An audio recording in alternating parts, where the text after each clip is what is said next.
Hello dear student, इसके पहले parts में बेटा हम लोगों ने सिंथेसिस के दो रूल पढ़ रखे थे। सिंथेसिस के अंदर हम पढ़ रहे थे बेटा सिंपल सेंटेंस, और सिंपल सेंटेंस के अंदर हम लोगों ने दो रूल पढ़ रखे थे बेटा। पहला पढ़ रखा था पार्टिसिपल और दूसरा पढ़ रखा था बेटा इन्फिनेटिव। आज हमें पढ़ना है तीसरा रूल जिसका नाम है नॉमिनेटिव एब्सोल्यूट।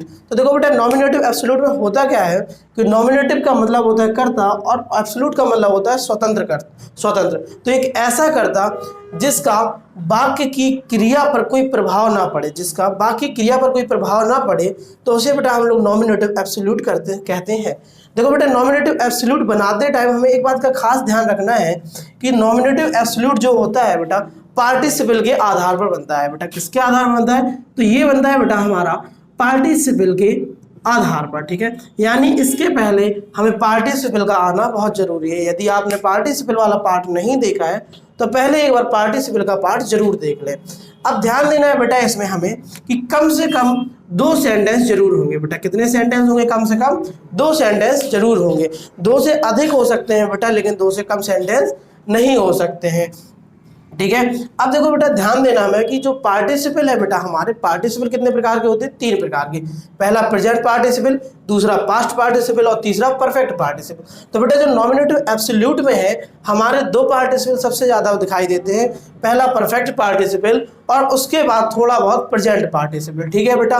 तो हमें और ध्यान देना है कि जो हमारे दो सेंटेंस होंगे, दो सेंटेंस में से एक सेंटेंस जो होगा बेटा कारण होगा और दूसरा सेंटेंस उसका परिणाम होगा। बेटा क्या होगा? दूसरा सेंटेंस उसका परिणाम होगा। कोई ऐसा जरूरी नहीं है लेकिन कि पहला सेंटेंस ही कारण हो दूसरा परिणाम हो। बेटा ये आपस में इंटरचेंज भी हो सकते हैं, यानी कि हम कहें तो दूसरा सेंटेंस भी कारण हो सकता है और पहला सेंटेंस परिणाम हो सकता है, लेकिन हमें ज़्यादा से ज़्यादा सेंटेंस में पहले सेंटेंस में ही कारण दिखाई देता है। इसके अलावा सबसे ज़्यादा जरूरी रखना है बेटा, याद रखना है आपको कि इसमें जो कर्ता होगा बेटा, जो कर्ता होगा दोनों ही सेंटेंस का बेटा कर्ता कैसा होगा? डिफरेंट होगा। दोनों ही सेंटेंस में कर्ता बेटा कैसा होगा? आपका डिफरेंट होगा। हमें ध्यान देना है, ठीक है बेटा। तो हमने क्या कहा बेटा आपसे कि नॉमिनेटिव एब्सोल्यूट का मतलब क्या होता है बेटा? स्वतंत्र कर्ता, ऐसा कर्ता जिसका प्रभाव वर्ब पर नहीं पड़ता है, ऐसा कर्ता जिसका प्रभाव किसी भी सेंटेंस की वर्ब पर नहीं पड़ता है, ठीक है। अब हमें बनाना कैसे बेटा? तो हमें इसमें पार्टिसिपल का प्रयोग करना है और पार्टिसिपल में भी सबसे ज्यादा बेटा किसका करना है? तो पार्टिसिपल में हमें करना है बेटा परफेक्ट पार्टिसिपल का प्रयोग। किसका करना है बेटा? परफेक्ट पार्टिसिपल का प्रयोग। इसके अलावा कहीं कहीं पे बेटा प्रेजेंट पार्टिसिपल का भी प्रयोग करने के लिए दिया जाएगा। सेंटेंस में बेटा हमारी खास बात क्या होती है कि दोनों सेंटेंस में एक कारण होगा और दूसरा परिणाम होगा। और सबसे जरूरी बात जो याद रखनी है बेटा आपको, वो याद रखनी है कि इसमें जो कर्ता हो दोनों ही डिफरेंट हो, यानी कि हमारा जो सब्जेक्ट हो बेटा दोनों ही सेंटेंस में डिफरेंट हो, अलग होना चाहिए, तभी बेटा वो कौन सा कहलाएगा? हमारा नॉमिनेटिव एब्सोल्यूट। चलो देखो बेटा जरा इसके एग्जाम्पल कुछ। तो देखो पहला, the police arrived, the dacoits ran away. The police arrived, police आई, द डकैट्स रेन अवे, डाकू भाग गए। तो बेटा देखो इसमें हमें साफ पता चल रहा है कि पुलिस आई और डाकू भाग गए।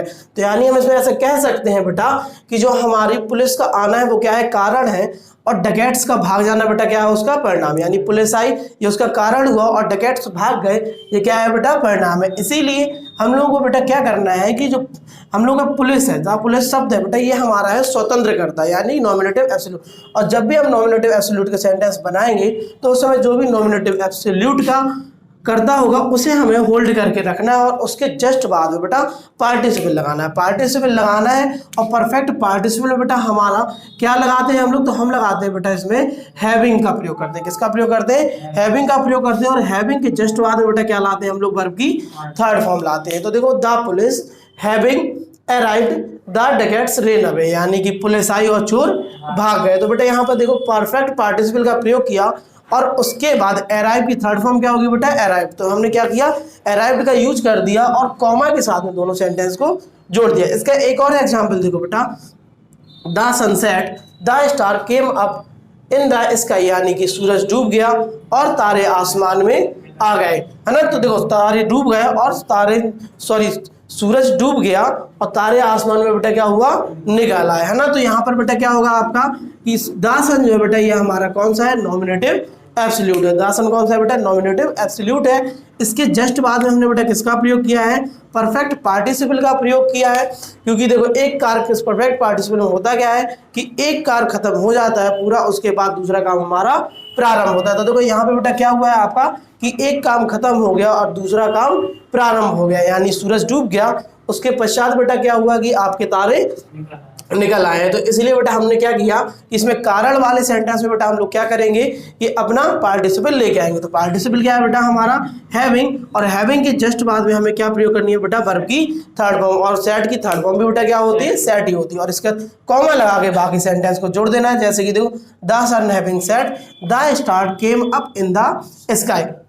इसके बाद देखो बेटा अगर सेंटेंस में आपके इज एमआर बाजबर आदि दिए हो बेटा, कौन दिया हो, इज एमआर बाजबर, तो ये बेटा जो इज एमआर बाजबर होते हैं इन्हें हम लोग क्या कहते हैं बेटा, हम लोग कहते हैं इन्हें बी की फॉर्म। किसकी फॉर्म कहते हैं बेटा, हम लोग बी की फॉर्म। ये चीज हमें ध्यान देना है। अब सेंटेंस पढ़ो, the picture was interesting we enjoyed it, यानी पिक्चर इंटरेस्टिंग थी, हमने इसे एंजॉय किया। देखो the picture was interesting we enjoyed it, picture interesting थी, हमने एंजॉय किया। तो देखो बेटा यहाँ पर क्या है कि जब पिक्चर इंटरेस्टिंग थी, पिक्चर चल रही होगी तभी तो आप एंजॉय कर रहे होंगे। ऐसा तो नहीं है कि पिक्चर खत्म हो जाए और उसके बाद आप एंजॉय कर रहे हो, नहीं होगा ना बेटा।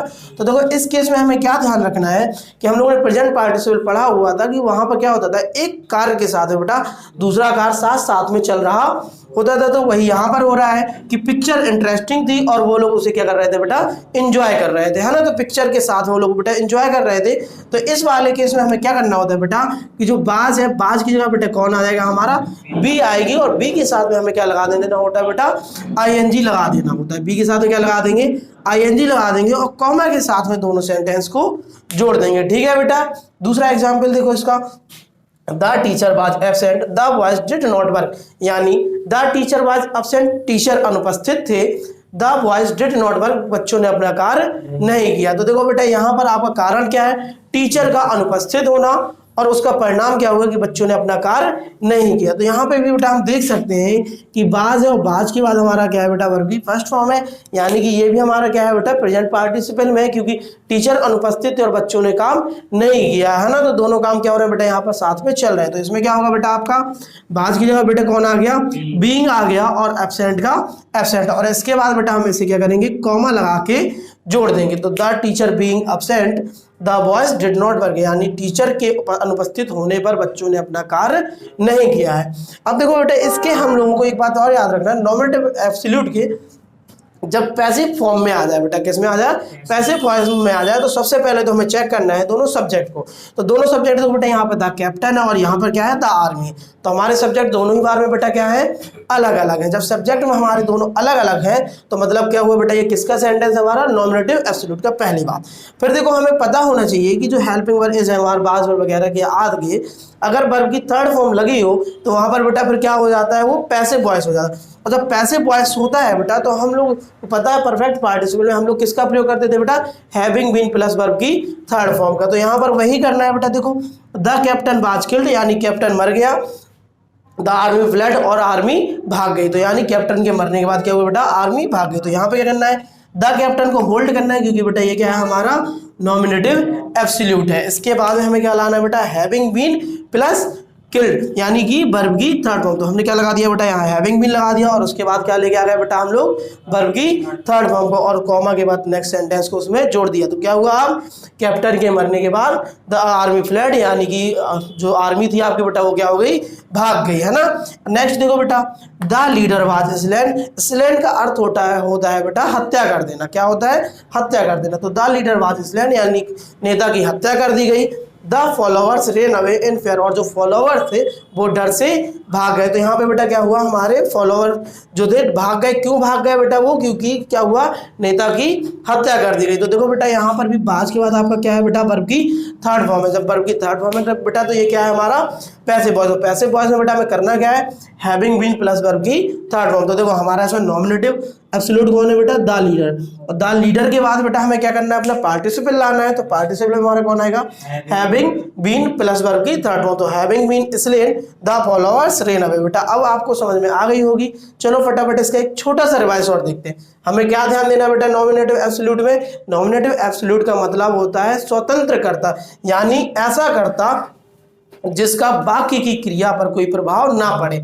और बेटा सबसे ज़्यादा जरूरी बात अगर इसमें कुछ है तो वो हमें ध्यान देना है इसमें कि इसमें जो दोनों सब्जेक्ट होंगे बेटा वो आपके कैसे होंगे, डिफरेंट होंगे। अगर आपके सब्जेक्ट डिफरेंट नहीं होंगे तो फिर बेटा वो क्या होगा, नॉमिनेटिव एब्सोल्यूट का वाक्य नहीं होगा, पहली बात। ठीक, और ध्यान देना है बेटा आपको कि इसमें एक सेंटेंस होगा जो कारण बता रहा होगा और दूसरा बेटा क्या बता रहा होगा, परिणाम बता रहा होगा बेटा। ठीक है, और हमें जब बनाते हैं तो बनाते टाइम बेटा इसे हमें पार्टिसिपल का प्रयोग करके बनाना होता है। पार्टिसिपल का जब प्रयोग करके बनाते हैं बेटा हम लोग, तो पार्टिसिपल के कौन कौन से प्रयोग होते हैं इसमें, तो बेटा हमारे दो प्रयोग होते हैं पार्टिसिपल के। पहला होता है आपका परफेक्ट पार्टिसिपल का ज़्यादा से ज़्यादा यूज, और दूसरा कहीं कहीं पर हो जाता है बेटा आपका किसका, प्रेजेंट पार्टिसिपल का प्रयोग, है ना। तो परफेक्ट पार्टिसिपल में बेटा क्या होता है कि जब एक कार्य बिल्कुल पूरा समाप्त हो जाए और दूसरा कार्य उसके बाद शुरू हो तो वहां पे होता है बेटा परफेक्ट पार्टिसिपल। और प्रेजेंट में क्या होता है बेटा कि दोनों काम पैरेलल में चल रहे होते हैं। जैसे कि पहले एग्जांपल में था कि पुलिस आई और चोर भाग गए, यानी कि पुलिस के आने के बाद चोर भागे। तो यहाँ पे क्या हुआ, पहला काम हो गया पुलिस का आना, दूसरा क्या हुआ, चोर का भागना। तो यहाँ पे वो कारण क्या था बेटा कि पुलिस का आना, और परिणाम क्या हुआ उसका, चोर का भागना। इसी तरह से इसमें क्या था बेटा कि पिक्चर इंटरेस्टिंग थी और उन सभी ने एंजॉय किया, यानी जब पिक्चर चल रही होगी तभी तो बेटा वो एंजॉय कर रहे होंगे। ऐसा तो नहीं है पिक्चर खत्म हो जाए उसके बाद एंजॉय करें, नहीं बेटा ऐसा नहीं है। तो यहाँ पर मतलब क्या हुआ बेटा, यहाँ पर हमारा कि प्रेजेंट पार्टिसिपल है, और प्रेजेंट पार्टिसिपल का प्रयोग करके बेटा इसे हमने बना लिया है। ठीक है बेटा, आ गया समझ में।